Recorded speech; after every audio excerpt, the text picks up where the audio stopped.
Section 1. You will hear a woman booking a room for a party at a community centre. First, you have some time to look at questions 1 to 4.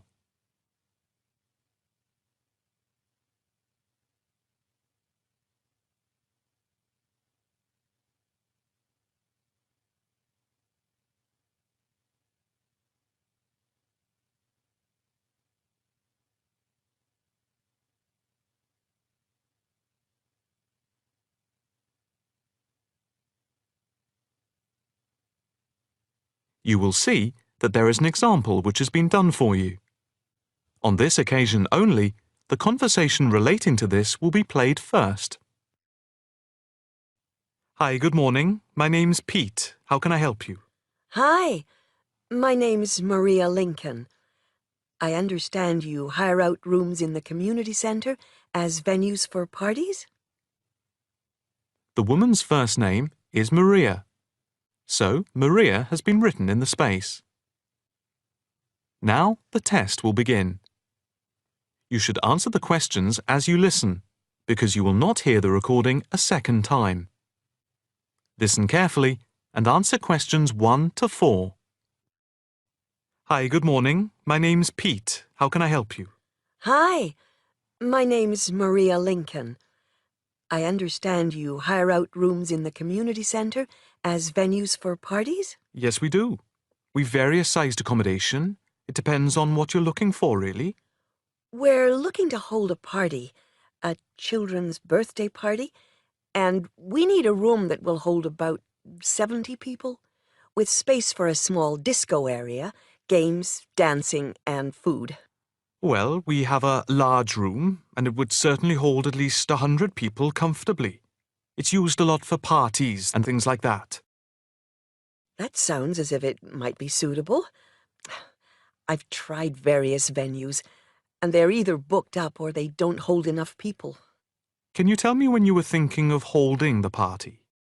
I know it's short notice, but we wanted to hold it Saturday week. That's September 15th. Let's have a look. Yes, you're in luck. The Mandela suite is free then. I'll just write that down. Mandela.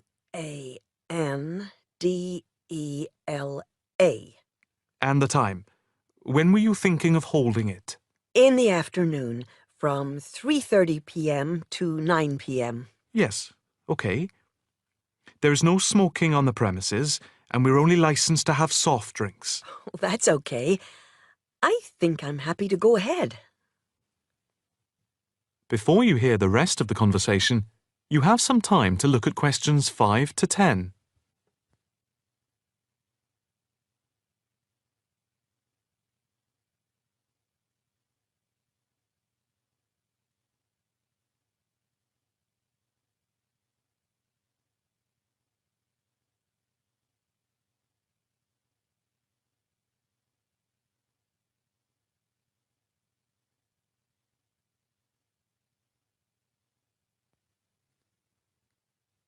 Now listen and answer questions 5 to 10. Can you just give your postcode? Yes, it's PA5 7GJ. Fine. And the flat and street number? It's flat number 40, and the street number is 35. Okay, so that's flat 40, 35 Beaches Street. Yes, that's right. And a contact number? My landline is 223279 with the code. But I'll give you my mobile number, which is 07897 293381. Okay, 293381. Can you tell me how much it will cost? It's quite reasonable, actually. It's £115 for the hire of the room, with tables and chairs. But if you want to hire disco equipment, we've got a basic system with speakers and other equipment for £25. But there is no technician around in case anything goes wrong. And of course, it's optional. That would save us carting something from home, but Maybe we should bring a spare sound system just in case. We've never had any problem with the system, but you might not want to take any chances. What about catering? Well, we had thought of getting everyone bringing something. We have someone who can do catering for £9 a head, including the cake if required. That's handy, but it's a lot as we have a fairly tight budget. So, you want to go ahead with the booking? Yes, certainly. OK. I need to take a deposit of £30, which is refundable. The balance needs to be paid 2 days before the event at the latest. Fine. You can cancel up to 2 days before, but after that you lose the deposit. We don't intend to cancel, but is there any insurance we can take out? Yes, there's a form here somewhere. How much? It's, let me see. It's only £9 for the 24-hour period, and that covers you for cancellation, damage, and injury. Well, at least we'd better have a look at it. How would you like to pay the deposit? Cash. I'll just give you a receipt. There you are. 10, 20, 30. £30. Maria Lincoln. Thank you very much. I'm really glad I found somewhere. We have been trying to book a place for the past 2 weeks, so thank you again, and bye for now. That is the end of section 1. You now have half a minute to check your answers.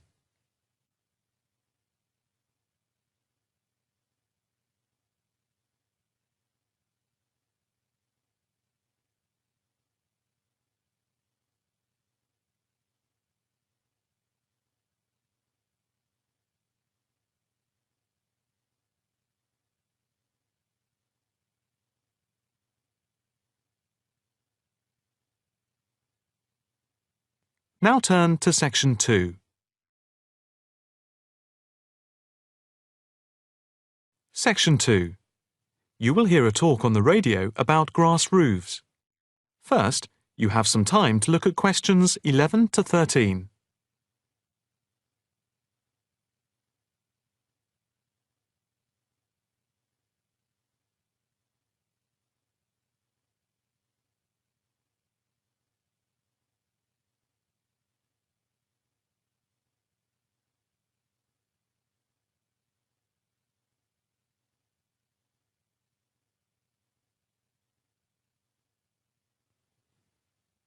Now listen carefully and answer questions 11 to 13. And now it's straight into the Eco Hotspot for today's programme. We are in fact going to look at an intriguing trend in recent years in the world of eco-friendly developments. There has been a constant stream of new green products coming onto the market for the environmentally conscious. A new departure, which I feel needs greater attention drawn to it, is the increasing interest in grass roofs. Environmentalists sing the praises of grass roofs as interest in sustainable ecological building has led to the greening of the rooftops of residential and commercial buildings around the world. And what does this type of roof consist of? Instead of tiles, which allow water to run off and create flash flooding, the roof has a waterproof underlay, which is laid over the roof deck. This waterproof layer is then covered with layers for insulation and drainage.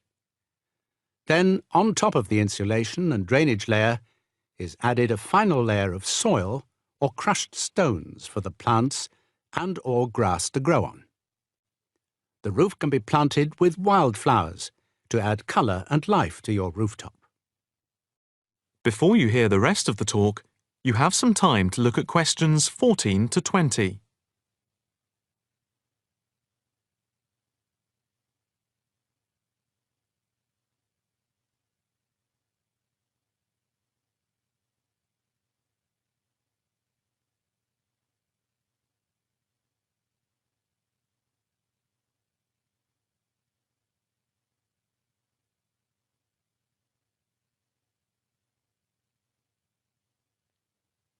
Now listen carefully and answer questions 14 to 20.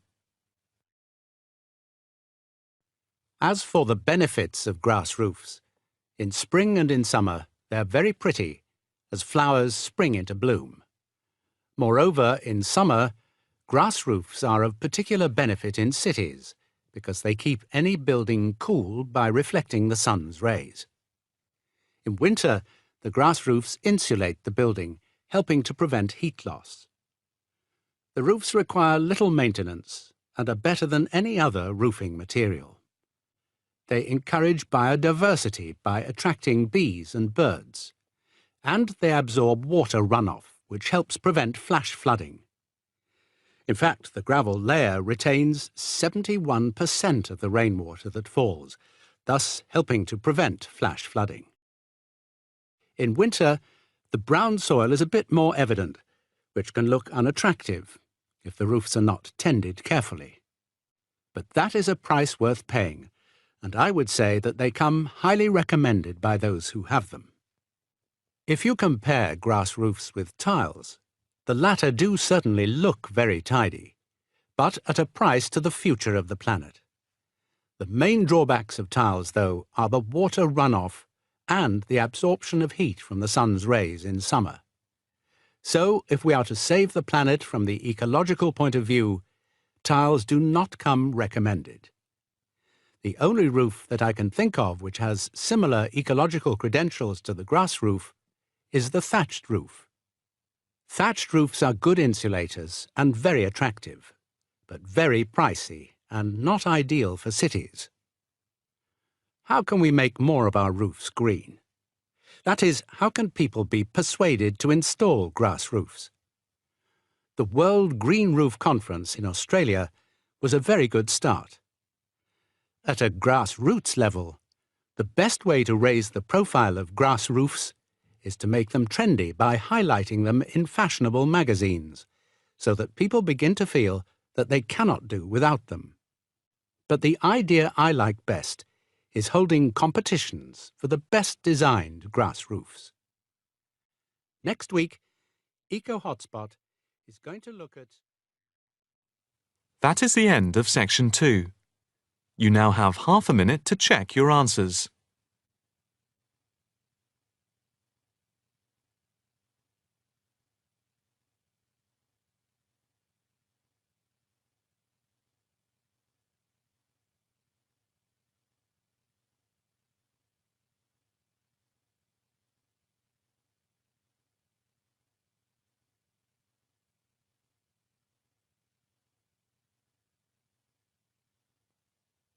Now turn to section 3.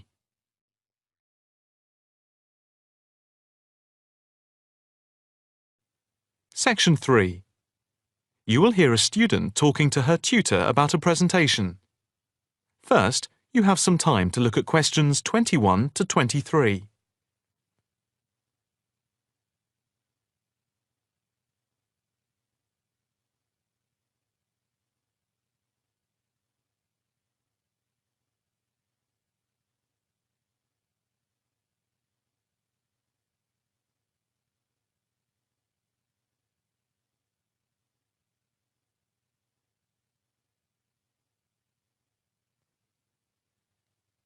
Now listen carefully and answer questions 21 to 23. Excuse me, Dr. Owen, Oh, hello, Karen. Have you got a few moments? Yeah, sure. How can I help you? Well, I've had difficulty finding data on the original question, and I was wondering if I could change my paper to Investment in Knowledge, comparing some European countries with the United States, and then with others throughout the world, including the OECD average. I found lots of data by way of graphs, etc. Where did you get the data from? From various sources, books and journals. How are you going to present the material? I am going to use the electronic whiteboard as suggested and do a blend of graphs, pictures, text and podcasts to illustrate my presentation. It sounds very impressive. Yes, let's hope the whiteboard works. But I'm also going to have a PowerPoint presentation for a backup, just to cover myself. A backup is a good idea, but it's a lot of work doing everything twice. It is, but at least I'll have experience of both. Before we talk about how to use the data I've selected, could you give me the names of a few websites I should look at for more specific background material? When you type in anything to do with knowledge, there are millions of sites listed. Before you hear the rest of the conversation, you have some time to look at questions 24 to 30.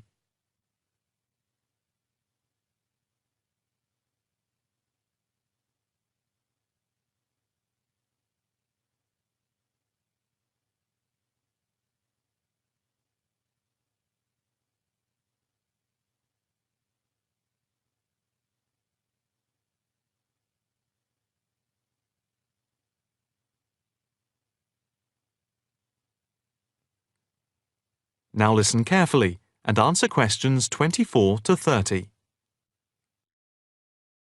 Let's see. Oh, I'll print you off this list.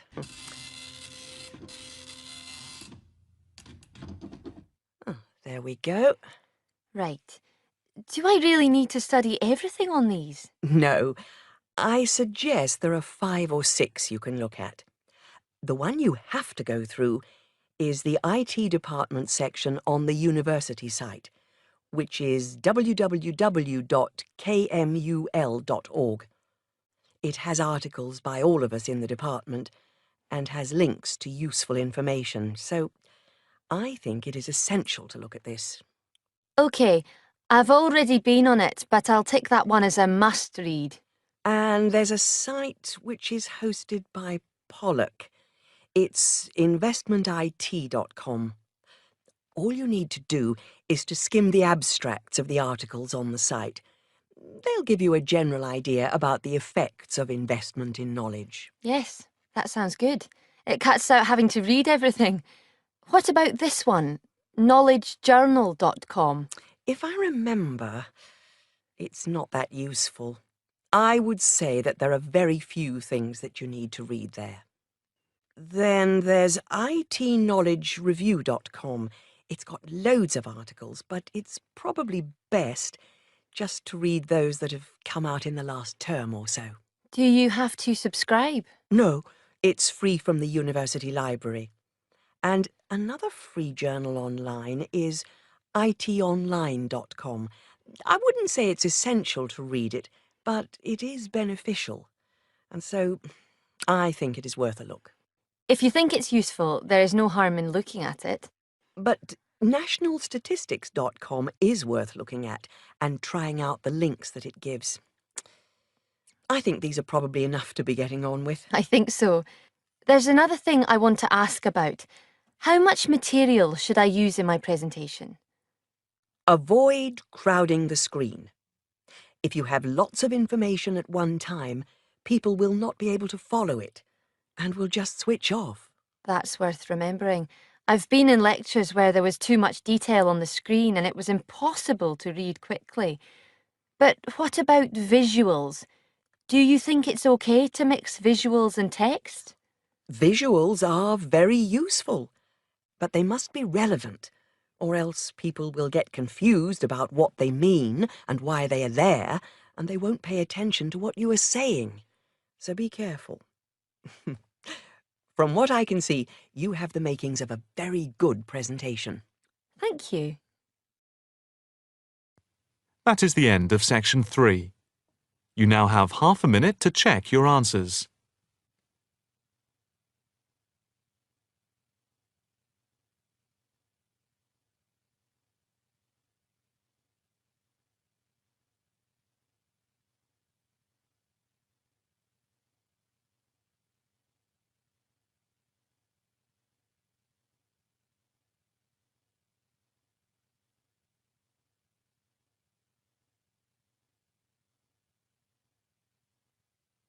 Now turn to section 4.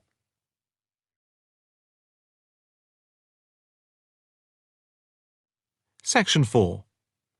You will hear a talk on the work of a printing department at a university. First, you have some time to look at questions 31 to 40.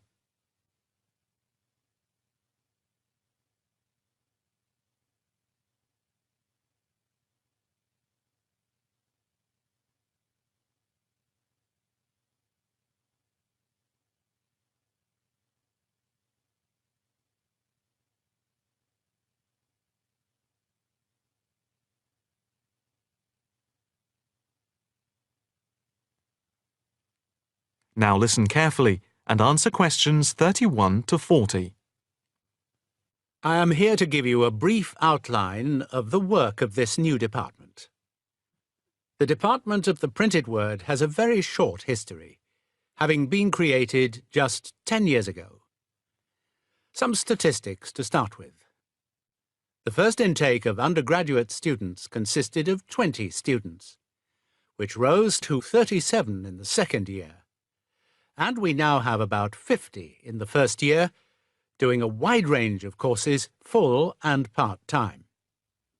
We have a thriving research department, with 17 students on the taught MA course and 7 students doing research full-time. In all, we have 9 full-time lecturers and 16 part-time lecturers who work mainly but not exclusively in our evening department. Of the total student body, approximately 21% are from outside the country, a number which has been increasing steadily over recent years.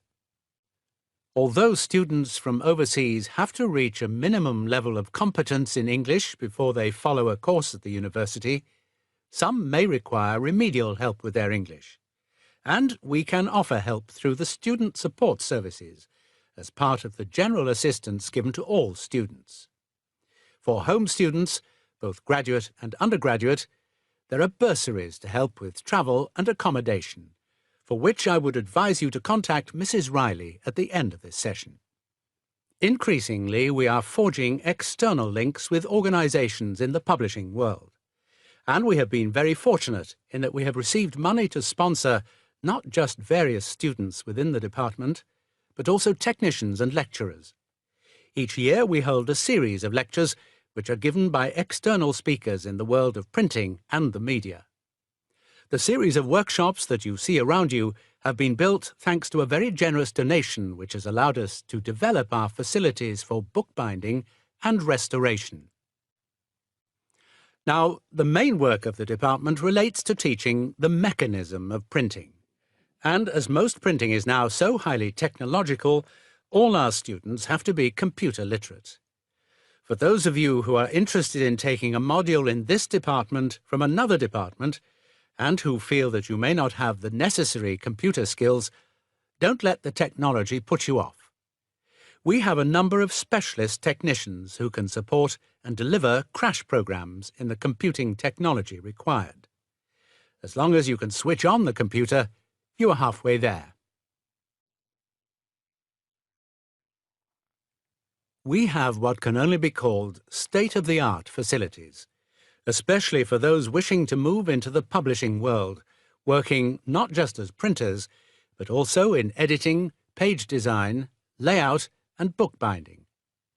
With the extensive facilities we have for book restoration, some of our former students are now employed as expert book restorers and conservationists, skills which were once almost dying out.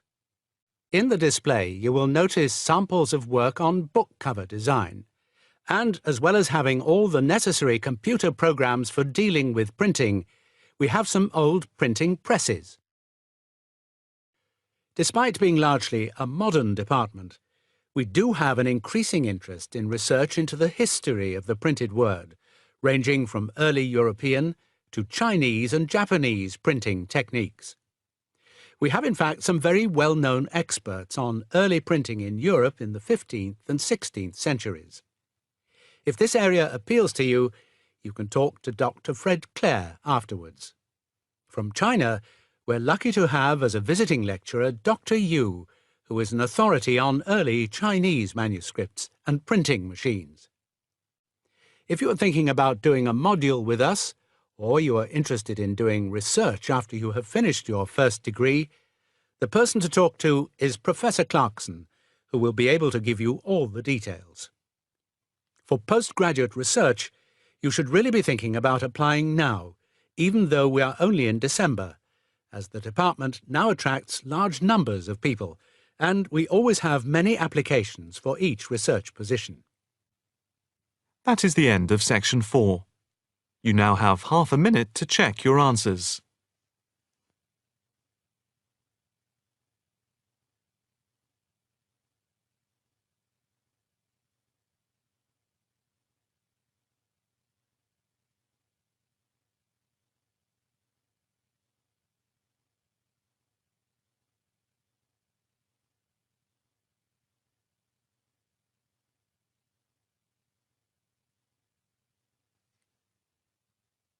That is the end of the listening test.